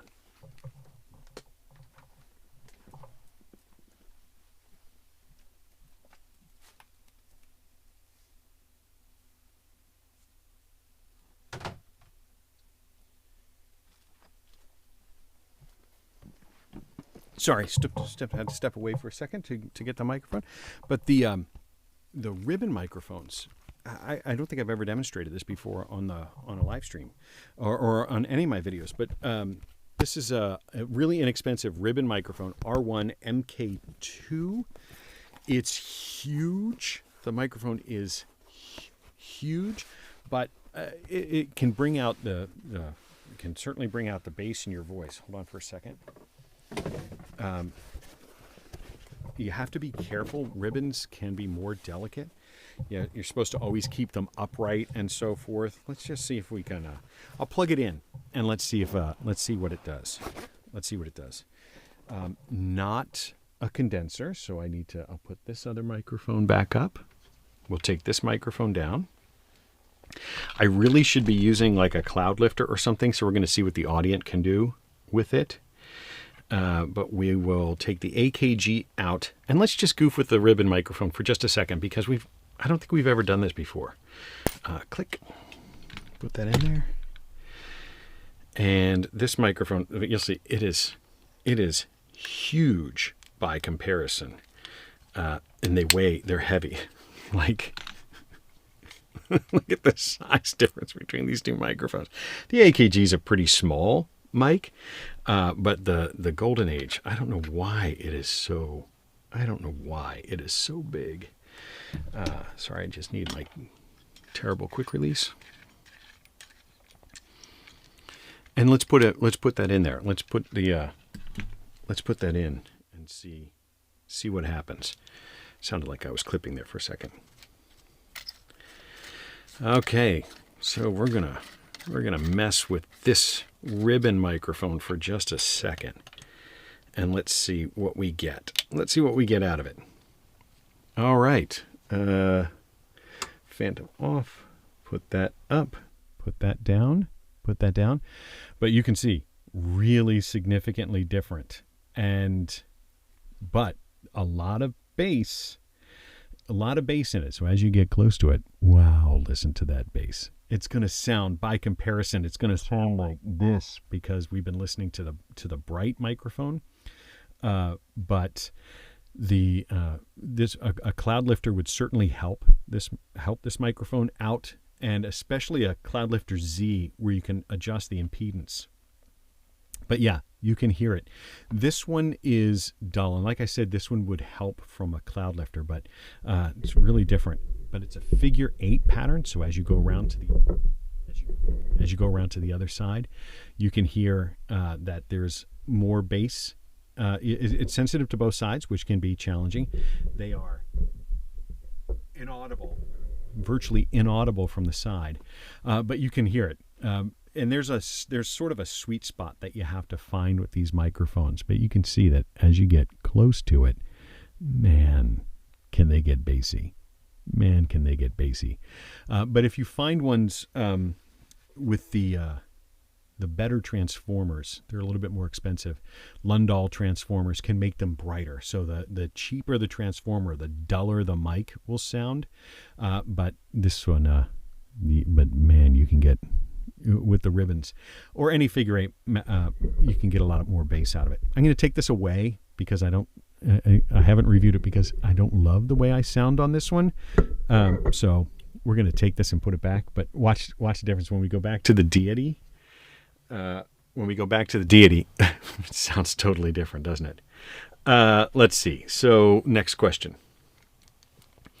Sorry to repeat the question. Would you still recommend using the Shure SM7B and Audient ID14 Mark II for something to start voiceover with? Yeah, that's a fine combination. You can, the 7B, so the challenge you'll have with the 7B and the MKH416 is that you'll have to turn the gain literally all the way up. The Audient preamps can do that without really any difficulty. It just won't be loud. So you'll have to adjust it in post-processing to get enough gain out of that microphone. Totally doable, and you can do it. So if you're recording a podcast that you're going to edit after the fact, yeah, it's totally fine. If you're going to use it for voiceover in the sense of live streaming, you may find that it doesn't go loud enough, and you would need to add a cloud lifter or something like that. It's pretty common that you would add a cloud lifter. Let's see.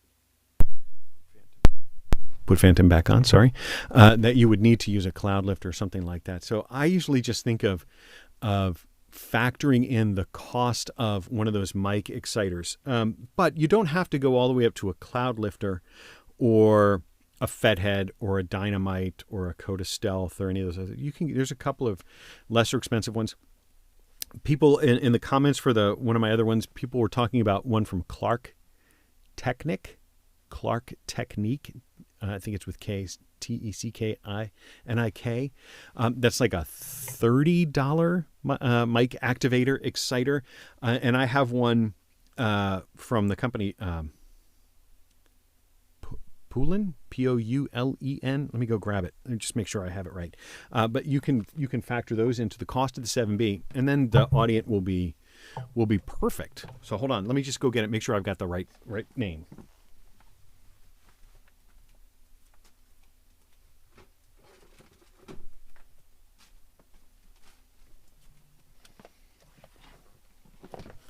I've never heard the name pronounced.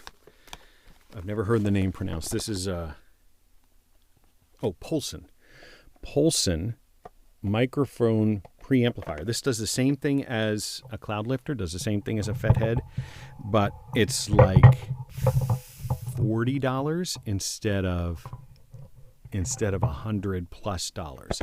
This does the same thing. I probably should have plugged that into the with the ribbon microphone, but you can find that. I think it's through B&H is where you'd find that, but that's certainly something that you could use.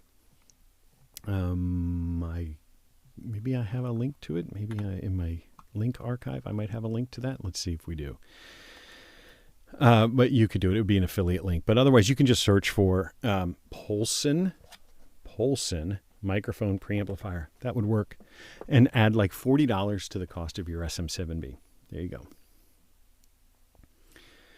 go. Do you have any suggestions on how to EQ a TLM-103 for a mid to high-ranged male voice for VO? The TLM-103 is a very present microphone. So if you have a higher voice, you may find that the microphone is excessively bright for your voice. It's very present, right? It's got a lot of high-end boost. It's not a warm microphone. So you may find that you're pulling a little bit of the high end out. If you're finding that it's too sibilant, it's too SE or anything like that, you may need to warm the mic up by taking that mid-range down. Another thing that you may find is that you may need to demud. You may need to demud the EQ a little bit. Probably in the 250 to 350 hertz range, you may need to pull 1 or 2 decibels out in that range between 250 and 300 hertz, because there can be a fair bit of bass in the TLM-103, which may benefit your voice, but if it does end up sounding boxy or boomy or anything like that, muddy, you may try and pull 1 or 2 decibels out around 250 to 300 hertz. Just as a common practice, to see if that adds clarity to your voice while still giving you the authority of the bass that you may be trying to get into your voice if you're more high-ranged. Not knowing exactly what you're looking for, those are 2 things that come to mind.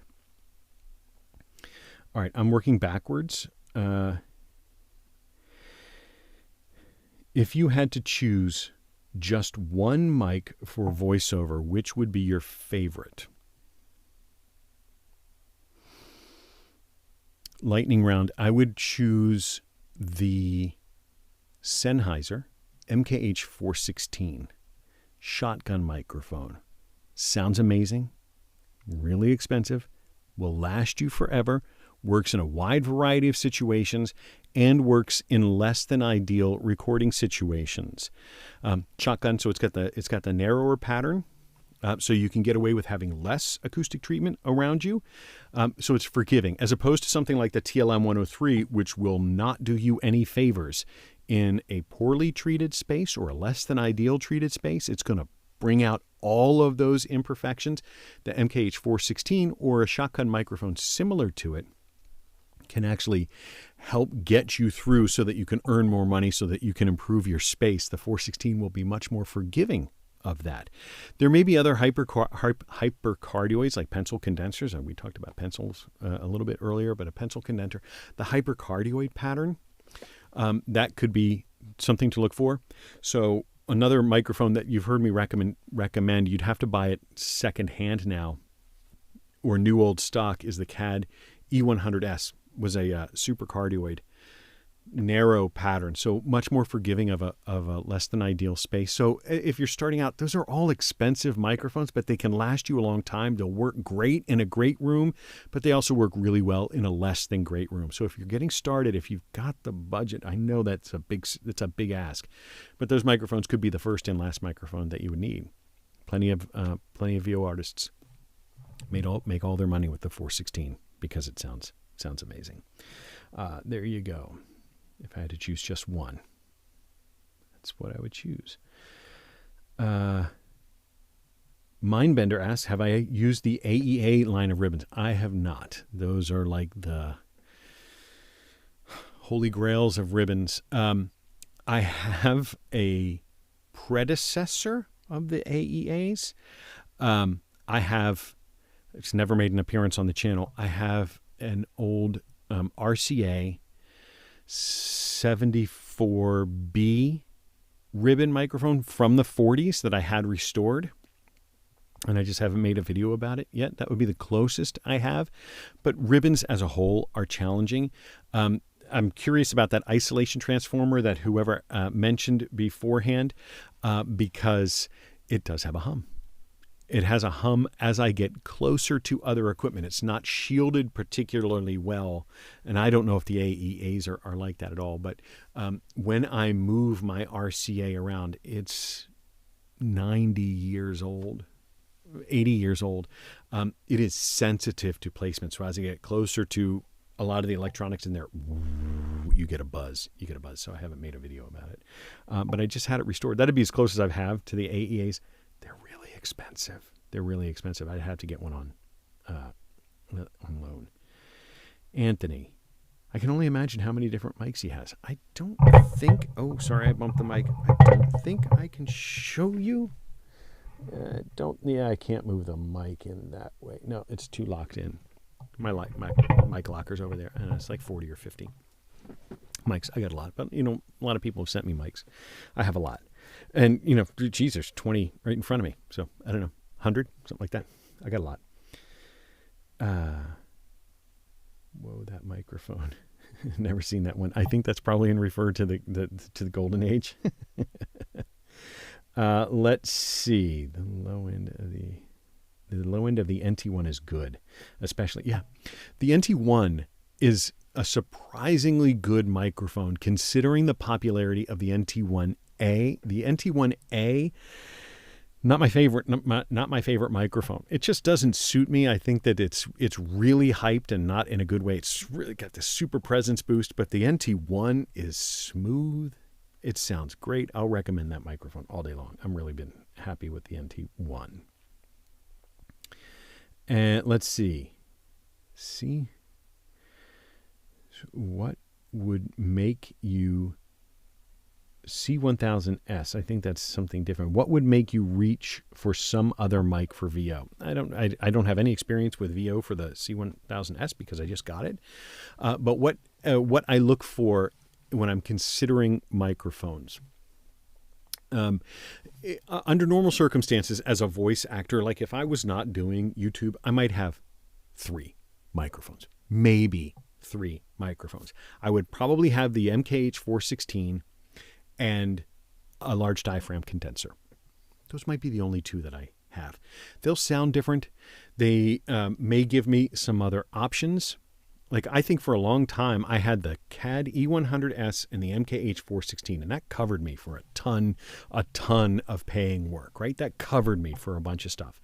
The 416 has a great proximity effect that you can get right up to it. It sounds great when you're right up here on the microphone. It sounds really great. It's hard to send plosives into, really forgiving. Sounds great. So if you're doing something where you got to sound like thunder, the 416 is great. That's why like most of the TV promos guys, when they got to have that big huge voice that sounds huge voice, they'll use something like a 416. Whereas the E100S sounded very smooth and natural, maybe sound like me, like a good version of me, but it sounded like me. So if I was just doing like audiobook work, something that just wanted it to sound more neutral, the E100S worked really well for me. So those might be the only 2. One where I need to sound big and one where I need to sound like me. And, there may be one microphone that covers you for that. Maybe that's the TLM 103. Maybe that's the NT1. Like you could certainly do all of that. But when you, as you acquire more gear, as you're looking for other options, if you can't get it from the preamp, if you can't get it from the plugins, you might choose other ones. The other thing I would say is like I said, the shotgun is very forgiving, or the hypercardioids, the really narrow patterns are good. If there's something where I need to move around a lot more in front of the microphone, I would go with a cardioid pattern. So sometimes the pattern may influence what I'm looking to do in front of the microphone. But generally, under most circumstances, I'm pretty much locked in front of that microphone. I'm not gesticulating with my head all over the place. I'll try and stay locked in front of the microphone. So it's mostly just to give myself a couple of different options. There you go. Okay, we're running down. I got about 4 minutes left. The Warm 47. I'd like to get my hands on a Warm 47. I've never used that one. I'd love to see you do a ranking list for beginner mics. That's something I could do. It all depends on like how beginner. A lot of times for beginners, it's what your intention is for the type of recording you're going to do. Beginner mic, I'm going to start a podcast. Get an SM58. It's going to sound great. I mean, people have used that thing on stage. The president stands in front of an SM57. Any president for like the past 20 years has stood in front of an SM57. If it works for the president, could it work for you? For me? Yeah, it's going to work. It's going to work. It's not like going to sound staticky. You may not sound like the ultimate in clarity. You might not sound like, the thunder god, if that's what you're looking for. But if you just need to put your voice down for something like a podcast, for a live stream, a $99 dynamic microphone may be all that you need. If you're trying to get into voice work for audiobooks, maybe it's a large diaphragm condenser. Maybe it's something like that. That's a bit more, got more air and clarity to it. So it really depends. If you're going to be a beginner from a singer, you're trying to mic instruments or, something like that, you may need to find something that has a different type of versatility to it. Sorry, computer went to sleep. So it really depends on what you're looking for, but generally there's a whole bunch of beginner mics that could work for you. Let's see. I'm just scrolling back to see. Let's see. Ali sent. Thank you so much for the super chat. I'm really appreciative of it. Would you? I think I answered this one. Would you recommend the SM7B and an Audion ID14 for someone? Yeah. For voiceover, you absolutely could. You could use that combination. Absolutely. I'm just scrolling backward. Townsend is now owned by Universal Audio. I didn't know that. That is interesting. Universal Audio, I don't have any of their interfaces, but that's definitely something to look into. It's funny. I was thinking about. I have an Avalon. I just changed the studio rack. I just bought this studio rack from my last one for a 16-unit rack. So I bought the one from B&H Allray, the Allray brand. And I have an Avalon VT737 preamplifier. And it's a hard recommend. Like I don't necessarily, I saved up for a long time, really, with this Holy Grail preamplifier. And it ended up being a lot harder to use than I had hoped for. It's kind of a pain to use. And so something like Universal Audio, where they have the plug-in that just models that from the folks at Avalon, models that plug-in, that's really something, something to consider for the Universal Audio, their plug-ins, because of who they get their modeling from.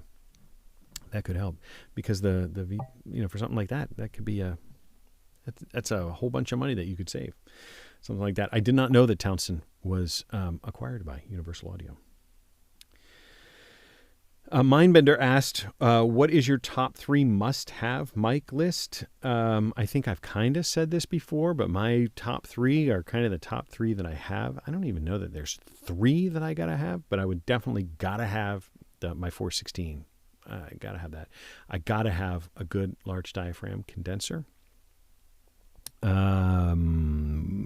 Probably that is, I love that Lewitt LCT 540 Pure. I do love that microphone. It wasn't the first microphone that I had purchased. I do love that microphone. I love it. I love it. And that might be my large diaphragm condenser of choice at the moment, because the price to performance ratio I think is right there, and I think it would complement it can do what the 416. They're good at different things. So as opposed to like the E100S, if I was going to try and find one of those used, or spending a lot more for the TLM 103 or something like that, I don't know, the Lewitt 540 LCT 540 Pure might be in my top 3. And then I don't know, I'd probably need some other microphone, maybe an SM7B for dynamic use, but maybe not. I don't know. Okay, working backwards to see if there's any other questions I missed in the last minute that I have left.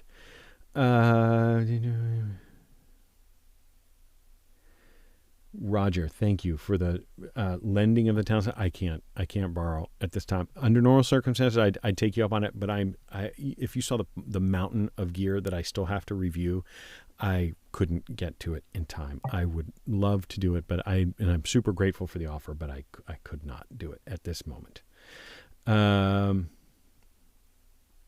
Is a low pass filter on? I think I saw that before. Yes, I think it was. Redacted. Yeah. Okay. I think I'm back. I've scrolled all the way back to the beginning of the question. So if there's any other question that I missed, I've got like 2 minutes. Ab, thank you so much for the super chat, man. Really, I appreciate it. Thank you so much.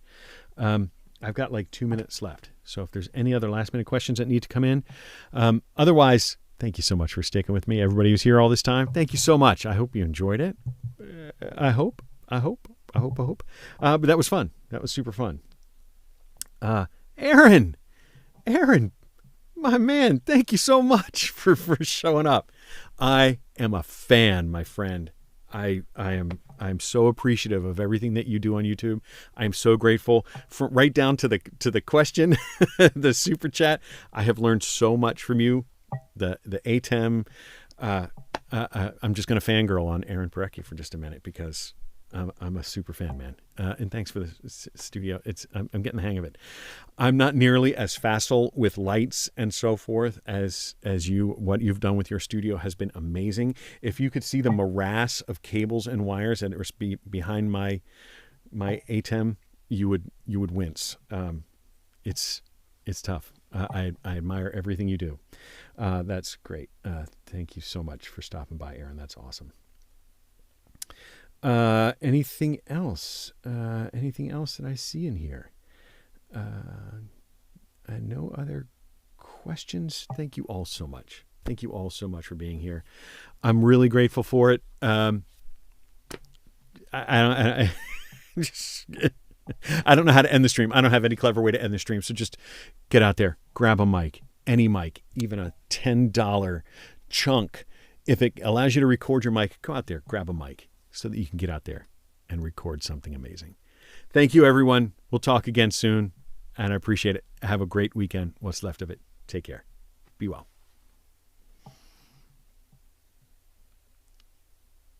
Fade to black. Where's my fade to black button? Oh, I could have done that so much cooler with my fade to black button, but I made it disappear. Oh well, fade to black. We'll talk to y'all later. Be well.